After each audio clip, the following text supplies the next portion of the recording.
সুপ্রিয় দর্শক বন্ধুরা আসসালামু আলাইকুম। আশা করছি আপনারা সবাই অনেক বেশি ভালো আছেন। দর্শক বন্ধুরা আজকের এই ভিডিওতে আমরা অনারের নতুন স্মার্টফোন অনার GT5 যে স্মার্টফোনটিকে ফুল রিভিউ করব। এই স্মার্টফোন কিন্তু বাংলাদেশের বাজারে 2025 সালেরই কিন্তু প্রথম দিকে কিন্তু লঞ্চ করা হবে। ফোনটির কিছু হাইলাইটেড ফিচার্স নিয়ে কথা বলতে গেলে ফোনটিতে ইউজ করা হয়েছে ফুল HD+ রেজোলিউশনের অ্যামোলেড প্যানেল, কোয়ালকম স্ন্যাপড্রাগনের 8 Gen 3 এর একটি মোস্ট গেমিং পাওয়ারফুল চিপসেট যেটি হচ্ছে 5G চিপসেট, 12GB RAM এর সাথে 512GB ইন্টারনাল স্টোরেজ এবং ব্যাক সাইডে 50 মেগাপিক্সেলের 4K ক্যামেরার সুবিধা, 5300 মিলিঅ্যাম্পের ম্যাসিভ ব্যাটারি সেটআপের সাথে থাকছে 100 ওয়াট ফাস্ট চার্জিং সুবিধা, আরো থাকছে উল্লেখযোগ্য ফিচার। তো অনার GT5 যে স্মার্টফোনটি আপনার জন্য কেমন হবে, ফোনটি দিয়ে কেমন গেমিং এক্সপিরিয়েন্স পাবেন এবং ফোনটি কত প্রাইস রেঞ্জে আসবে সমস্ত কিছু এই ভিডিওতে ইন ডিটেইলসে আলোচনা করার চেষ্টা করব। অবশ্যই ভিডিওটি সম্পূর্ণ ওয়াচ করবেন। ভিডিওটি শুরু করার আগে আপনি যদি এখনো পর্যন্ত আমাদের পরিবারের সদস্য না হয়ে থাকেন সাবস্ক্রাইব করে পাশে বেল আইকনটি অল সিলেক্ট করবেন পরবর্তী ভিডিওর আপডেট সবার আগে পাওয়ার জন্য। চলুন তাহলে শুরু করে দেই আমাদের আজকের ভিডিও। দর্শক বন্ধুরা ফার্স্ট অফ অল এই ফোনটি ডিজাইন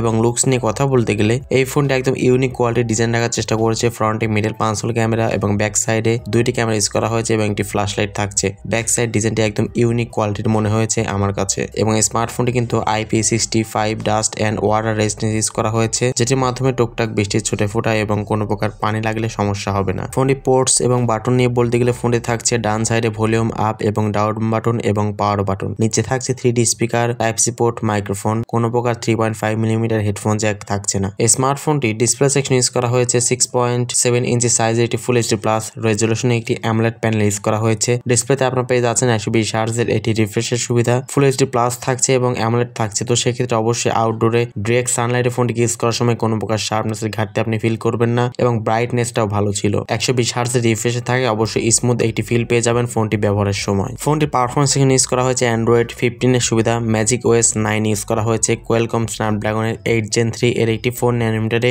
ফেব্রিকেশনে বিল্ড করা একটি গেমিং চিপসেট ইউজ করা হয়েছে যেটি একটি 5G চিপসেট এবং এই প্রসেসর দিয়ে আপনার মোটামুটি PUBG, free fire, call of duty, Asphalt 9 এর মতো গেমস গুলো একদম ল্যাগ ফ্রিতে খুবই বাটারি স্মুথলি কিন্তু রান করতে পারবেন। কোনো প্রকার হ্যাং ল্যাগের শিকার আপনাকে হতে হবে না এবং জিপিইউ হচ্ছে Adreno 750 ইউজ করা হয়েছে। ফোনটি পাবেন বাংলাদেশে সম্ভবত দুটি ভেরিয়েন্টেই, 12GB RAM 256GB internal storage এবং 16GB RAM 256GB internal storage. Back সাইডে মেইন ক্যামেরা হচ্ছে 50 মেগাপিক্সেল, সেকেন্ড ক্যামেরাটি 12 মেগাপিক্সেল একটি আল্ট্রা সেন্সর ইউজ করা হয়েছে এবং ফ্রন্টে 16 মেগাপিক্সেল ক্যামেরা ইউজ করা হয়েছে। ব্যাক ক্যামেরাতে আপনার সর্বোচ্চ 4K তে 30 ফ্রেম/সেকেন্ডে ভিডিও শুট করতে পারবেন এবং ফ্রন্টে সর্বোচ্চ 1080p 30 ফ্রেম/সেকেন্ডে। এছাড়া ফোনটিতে থাকছে আনুষঙ্গিক যে সমস্ত বিষয়গুলো যেমন লাউড স্পিকার থাকছে না, কোনো প্রকার 3.5mm হেডফোন জ্যাকের সুবিধা, আপনাকে Type-C to 3.5mm কনভার্টার অথবা ব্লুটুথ হেডফোনের সহযোগিতা নিতে হবে। USB Type-C পোর্টের সুবিধা থাকছে এবং under display optical fingerprint scanner সুবিধাও পাচ্ছেন। তো এট লাস্ট ফোনটির ব্যাটারি নিয়ে বলতে গেলে ফোনটির ব্যাটারি ইউজ করা হয়েছে 5300 মিলিঅ্যাম্পের একটি ম্যাসিভ ব্যাটারি সেটআপ এবং